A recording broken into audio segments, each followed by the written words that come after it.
Marriage will be an endangered institution in a meritocratic society. The emphasis switches away from couples, families and groups to the individual. The new functional unit of the state, within a community setting. Marriage would then become simply a private arrangement between individuals. It wouldn't be acknowledged by the state, and certainly wouldn't attract any tax privileges or preferential treatment. The state must define itself as an entity populated by citizens, not by couples and families. The state should feel no compunction about removing children, or even adults, from unhealthy family environments. The individual's interests are paramount. The state has a duty to the individual, and none to the institution of marriage. The state cannot stand by and let families raise children badly, so that they become a liability to the state. The underclass exists precisely because the state adopts a hands-off approach to the family, and lets it churn out poorly educated, disruptive, unemployable individuals, sure to be a constant drain on the resources of the state. The state should apologize to those individuals for allowing their parents to ruin their lives, and should take all necessary measures to stop any more children being damaged in this way. Religion. The worst form of child abuse? Just as the family is fundamentally at odds with the state, since it seeks to put its own interests above those of the state, so is religion. Religion aims to promote its own inflexible agenda, which is not that of the state, unless the state happens to be a theocracy such as Iran.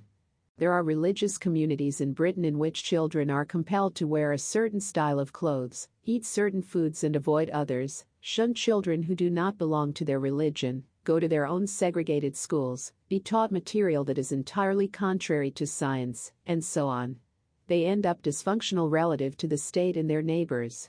They are frequently hostile to the state and resent and oppose any state interference. They are isolationist, antisocial, intolerant. Children brought up in these communities are marked for life. They will never recover from their upbringing. What right do parents have to destroy their children's lives in the name of their personal religious beliefs? This is child abuse of the very worst kind.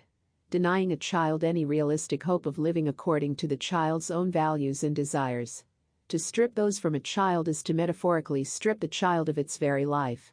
And children brought up in this way almost never make a positive contribution to the state. Why does the state tolerate it? The state cannot make any progress while its efforts are being sabotaged by these two most insidious fifth columns: family and religion. Often, the very people who lead the state are family-oriented and profess strong religious beliefs. Is it any wonder the state doesn't work? The state must assert its authority if it is ever to achieve the sort of society it wishes to build. It cannot succeed if it allows factions within the state to pursue separate and opposed agendas. In the immortal words of Rousseau, people should be forced to be free.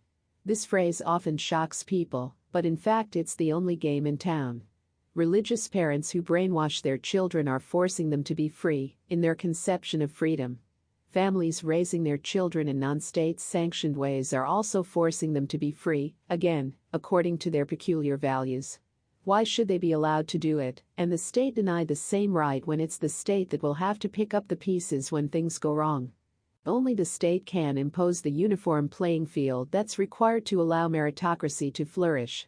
Only the state has the right to force anyone to be free. It has the right for the simple reason that it, and only it, seeks to promote the interests of all of its citizens. Families give their own interests paramount importance, regardless of the needs and merits of other families. Religions give their own beliefs paramount importance, even though they are usually entirely at odds with the beliefs of everyone else. To allow families and religions to dictate how children should be brought up amounts to a form of state suicide. People who are not supportive of the state cannot conceivably make a positive contribution to it, so ought to be excluded from it. It's time for the state to draw up a formal social contract. You sign up or you don't, as you see fit. If you don't, you must leave the state because you have forfeited your right to be there. You are out with the contractual agreement between the state and its citizens. The benefits of the state over the family. Imagine I could offer you the choice between having your life irrevocably molded by two average office workers, or by hundreds of elite individuals with breathtaking talents. In the first case, of course, I'm referring to a typical family upbringing. In the second, the sort of upbringing a meritocratic state could offer. Parents, on the whole, aren't greatly educated. They haven't, for one thing, attended classes on optimal strategies for raising children. Disgruntled football fans like to chant, "You don't know what you're doing," if they think their team's manager isn't up to the job. Shouldn't the state chant the same thing at many parents? Parents, in a host of cases, are a catastrophe for their offspring. It actually amounts to state-sanctioned child abuse to allow such people to bring up children. And, in the end, it's the state that's forced to pick up the bill via crime, prisons, police, the welfare state, social workers, care homes, the judiciary, low productivity, etc. Why bother with all of these costs of failure, when we could simply address the root cause and take children away from inept parents who don't know or care what they're doing? The state can call on the skills of millions of remarkable individuals. It has at its disposal brilliant scientists, mathematicians, philosophers, engineers, economists, teachers, academics, psychologists, sociologists, surgeons, consultants, GPs, nurses, carers, artists, charismatic youth workers, child experts, etc. It can use this vast pool of skill to bring children up in the best possible way as creative, constructive, inspiring individuals who can make a full and dazzling contribution to the state. Why should children instead be condemned to the dreary boxed environment provided by the average family, to be raised by two untalented, bored and boring adults known as parents? It's crazy. The meritocratic state would prefer to send the vast majority of children to boarding schools, where they can escape the parental environment. Parents will have the burden of raising children removed from them, will have much more time to themselves, much more time to develop themselves, and can be proud that they're doing the best possible thing for their children by turning them over to the experts. Parents, it has to be admitted, have one vital function that the state can never hope to perform. Parents love their children in a way no one else could. This element has to be protected as far as possible, so children will be encouraged to spend as much time as possible with their families outside term time. They will have the best of both worlds: quality time, quality love with their families during the vacations, and a quality meritocratic education at boarding school away from their families during term time. The perfect formula. If we could identify the most average family in any country, the median family, then half of the country's families would be above this average, and half below. Now, if the most average family were affluent, cultured, highly intelligent, disciplined, hard-working, then even the below-average families might be of high caliber. However, if the most average family is in fact poorly educated, ignorant of culture, obsessed with property prices and having multiple cars, dismissive of intellectuals, keen to binge drink at the weekend, keen watchers of soap operas and dumbed-down TV in general, greedy consumers of junk food, eager shoppers, etc., then what on earth might the below-average families be like, especially those near the bottom of the range, the underclass? A simple question in the present-day world: does the most average family resemble the former or the latter? Can anyone be in any doubt about the answer? Ants and the elderly abolish retirement in the ant world. It's an observed phenomenon that ants take more risks the older they get. Why isn't it the same in the human world? We should forget cozy retirement. There should be no pensions. The old should take more risks, not fewer.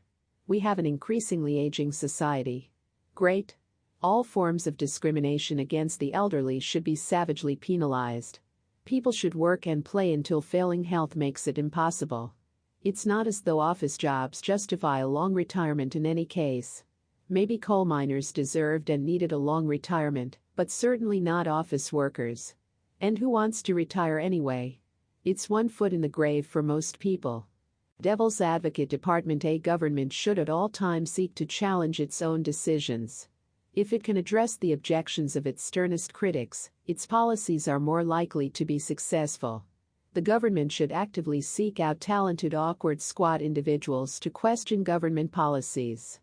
The Devil's Advocate Department will be composed of philosophers, scientists, psychologists, and mathematicians, with the specific remit of identifying flaws and inconsistencies in government policies, and likely unintended consequences. As with scientific theories, policies become more robust the more they are challenged and subsequently refined. Far from being negative, doubts, suspicions, challenges, and attempts to refute are all positive activities that should be encouraged. The House of Commons or the House of Extroverts? If you want to be a British MP, what are the requirements? Well, you almost certainly have to belong to an established political party. So, free-thinking, independently minded individuals can forget it. No outsiders, thank you very much. The in-crowd only. You will have to be chosen by the selection committee of your constituency party. So, you require the talent of getting on well with tedious local bureaucrats. No, don't suffer fools gladly types, I'm afraid those who'd have nothing but contempt for petty politicers. To impress the selection committee you will have to be respectable, with a good job.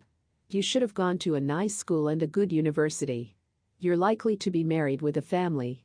In other words, all interesting people, anyone who hasn't played the game, anyone who resists convention, can put away their application form. Oh, and you probably have to be not too young and not too old, preferably quite presentable, probably not handicapped. You'll be superficially charming. You won't be outspoken or have any radical opinions.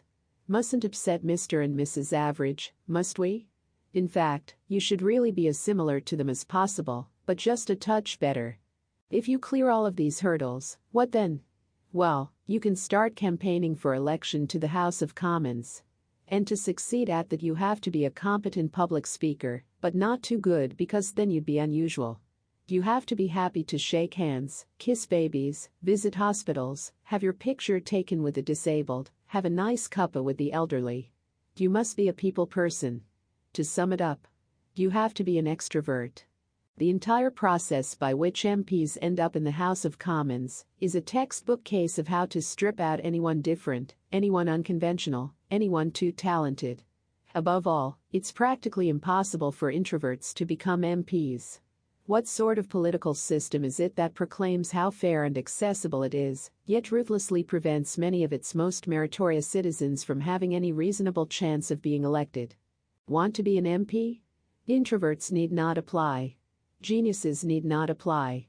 Heretics, hermits, visionaries, revolutionaries, misanthropes don't even think about it. Perhaps the House of Commons should be renamed the House of the Commonplace, the House of the Trivial, the House of the Bland and the Banal. Above all, the House of Extroverts. But one day, hopefully soon, it will be the House of Merit. Poets are the unacknowledged legislators of the world. Shelley, an army without culture is a dull-witted army, and a dull-witted army cannot defeat the enemy. Mao Zedong's shopping Napoleon once said that Britain was a nation of shopkeepers. These days, he described it as a nation of shoppers. Our purpose in life, it seems, is to shop. Our education system churns out fresh, eager shoppers, keenly receptive to the latest advertising. Our status is determined by how much we can spend when we go to the shops. Permanent window shoppers are the lowest of the low. Parliament exists to frame the laws in which we can maximize our shopping. The city handles the finances of our shopping trips. Can't afford it? No worries, here's loads of credit. You can't afford that either, but who cares? Just keep spending, for God's sake. The economy will collapse if you don't. It's your duty to shop. Shopping, the categorical imperative, the basis of our modern morality. Why not replace humans with androids? They could shop 24/7, perfect shopping machines that don't have to take any breaks. Commercial Britain, a nation with a clockwork heart. The nation's soul, such as it was, has expired. Can we resurrect Britain? Can commercial Britain be replaced by cultural Britain, dedicated to art, science, knowledge, architecture, ideas, creativity, experimentation, adventure, beauty, and aesthetics? The Meritocracy Party seeks to bring together the entire cultural community of the UK. Scientists, philosophers, mathematicians, psychologists, academics, designers, artists, architects, writers, and to promote the idea that a society without culture is a desert. Can the cultural community of the UK become a power block to influence government policy? Would the government have any credibility if the cultural community opposed it? Imagine a government unsupported by a single intellectual. Is such a government possible? Wouldn't it be a laughingstock? There's a bigger question: would a nation based on culture rather than commerce be more successful, more intelligent, more prosperous, freer, happier, healthier, more soulful? Would crime rates plummet? Could we practically scrap the welfare state? Would our town and cities be architectural wonders, our schools the envy of the world? Culture beats commerce hands down. So what's stopping us? The death of Art. Damien Hirst, one of the richest artists in the world, made a life-size platinum skull encrusted with 8,601 fine diamonds. The sculpture was entitled For the Love of God, and it sold for £50 million, making it one of the priciest contemporary artworks ever made. An art gallery sold several limited edition silkscreen prints of the work, one of which was sprinkled with diamond dust. What does it represent, this diamond skull that cost £14 million to make, funded by a commercial consortium of businessmen, and made a £36 million profit for the consortium? Death by bling, the extermination of culture by celebrity, the elevation of commercialism to the supreme aim of art. When businessmen become artists, there is no art. Russian writer Evgeny Zamyatin said, there can be a real literature only when it produced by madmen, hermits, heretics, dreamers and skeptics, and not by patient and well-meaning officials. What would Zamyatin have thought of art being run by business consortia, with the sole aim of generating a tidy profit? Art or capitalist consumerism? Is there any difference now? Where are the madmen, hermits and heretics? Capitalist consumerism is associated with vulgarity, the lowest common denominator, dumbing down, celebrity culture, 24/7 shopping, materialism, tabloid newspapers, tittle-tattle, malicious gossip, prurience, reality TV, soap operas, anti-intellectualism, illusion, delusion, lies. Meritocracy is associated with intelligence, talent, quality, refinement, the elevation of the human spirit, the higher self, good taste, nobility, honor, integrity, truth. Which side are you on? The uncharming circle how political debate is controlled. The political debate in the media is controlled by a small number of individuals, no more than 100 people, all of a similar ilk and from identical backgrounds. They drive the agendas to which politicians respond. Do you know exactly who the small group of commentators are? Do you see them on TV? You hear them on the radio? You see their columns in the newspapers and political publications? I'm talking about the same people each time. They are everywhere, expressing their tiresome opinions over and over. No other opinions are heard. No outsiders are admitted. The debate is devoid of intellectual content. You will never hear any of these people mentioning the great political philosophers of history, just as you never hear politicians mentioning political philosophy, which you might naively consider their stock in trade. Instead of hearing the provocative opinions of great thinkers, we're bombarded with the petty thoughts of intellectual pygmies. One prominent political program refers constantly to Itchy and Scratchy. It's funny on The Simpsons, it's frightening on a political TV program. The same program regularly features such giants of the political scene as lap-dancing impresario Peter Stringfellow, accompanied by pole dancers, free entry to Stringfellow's for the presenter, as a quid quo pro perhaps. Is this what we've come to? Vote for the meritocracy party and get rid of all of these idiots. Let's have proper intellectual engagement with proper intellectual ideas. There are two sides to every story. Not often, when faced with a difficult issue, we may find that we lean 55%-ish towards one view of the issue and 45%-ish towards the diametrically opposite view. In other words, the answer is rarely obvious. Yet when people come down on one side or the other, they soon imagine that their decision is 100% firm and correct. They have entirely forgotten that it was a marginal decision, and there were strong arguments on both sides. They forget the powerful contrary arguments, and remember only the considerations that supported their decision. The truth that there are two sides to every story is replaced by the false certainty that there is only one right answer. Ambiguity is dispelled. Black and white replace gray. And therein lies most of the problems and disputes of the human race. When anyone puts forward any argument, they could just as easily, if they put their mind to it, endorse precisely the opposite position almost as convincingly. So why don't they? Those who support the abolition of inheritance tax, for example, could probably find excellent reasons for raising inheritance tax to 100% for everyone, i.e., no one can inherit anything. All resources accumulated by an individual are given to the state when the individual no longer requires them. That would be the ideal meritocratic outcome. Yet people put so much effort into selectively marshalling the facts in favor of a certain view and ignoring the other facts that point the opposite way. We're designed this way, it helps us to make decisions, and life is all about making decisions. But shouldn't we be concerned about making the right decisions, not the decisions that are most convenient for us? The patron saint of the greediest industrialists in Atlas Shrugged, Ayn Rand, wrote a fictional account of what would happen if America's top industrialists went on strike. America's capitalist leaders love Rand because she portrayed them as brilliant, inspirational heroes, without whom the country would fall apart. How to reconcile Rand's paeans to these masters of the universe, with the adage that the graveyards are full of people who thought they were indispensable?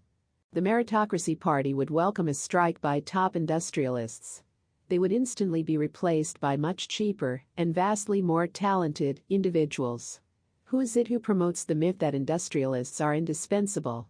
Well, the industrialists themselves, of course, and their cronies in the media. It's all part of the rigged system. CEOs have created a system whereby they can pay themselves any salary they like, and they like extremely large salaries, out of all proportion to their talents, and they justify these exaggerated earnings on the back of the ludicrous claim that it's their market rate and talent moves where the money is. Why not test this hypothesis? Let them leave the country and go where the market takes them, and let's get some new people in, chosen meritocratically. Hans Christian Andersen's fairy tale The Emperor's New Clothes is one of the most instructive pieces of psychology ever written. Can an entire population be conned into seeing the stark naked, i.e. the supremely untalented, as fully clothed in the most stylish apparel, i.e. as the abundantly talented? The answer is unquestionably yes. When are people going to look and see that these top industrialists are a joke? They're just ordinary people who have benefited from a rigged system. It would be facile to bring in new people to replace them. Headhunters will tell you it's almost impossible. Well, they have to justify their obscenely high commissions for identifying these unicorns, don't they? Succession planning doesn't come cheap because you have to find exactly the right type of crook, the perfect carpetbagger, the snake oil salesman par excellence. If you simply had to find a talented person deserving of the job, life would be so much easier. David Cameron is an old Etonian and studied PPE philosophy, politics and economics at Oxford University. He says he's proud of his education, read cronyism, and his family, read nepotism. He will do anything for his family. Yeah, Dave, such as rig the system to ensure that they get the best treatment denied to others. You'll be happy to give your own children the same education that you enjoyed, that you're so proud of. How many other children in the UK can get their parents to lavish almost £30,000 a year school fees on them? It's not as if you want equal treatment, do you, Dave? Your family comes first. Do you approve of privilege?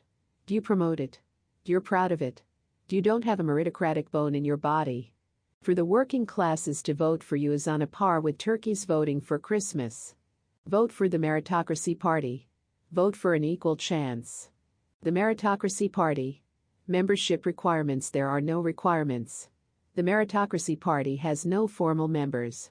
No one pays any subscriptions. There is no party organization. It's a virtual party, a party of the mind promoting the merits of intelligence and culture. Anyone can join, but it's up to them to decide what it is they're joining. Particularly welcome are all of the world's intelligentsia and lovers of culture. Shoppers, conservatives, monarchists, religious fundamentalists, Freemasons, etc., would be unlikely to be attracted to the Meritocracy Party. You don't have to agree with all or most of the opinions expressed by us. In fact, you definitely shouldn't. You should have your ideas, your own opinions, your own solutions to the ills of the world. So, what do you have to offer? Are you a world historic figure? Are you going to make a difference in this world of ours?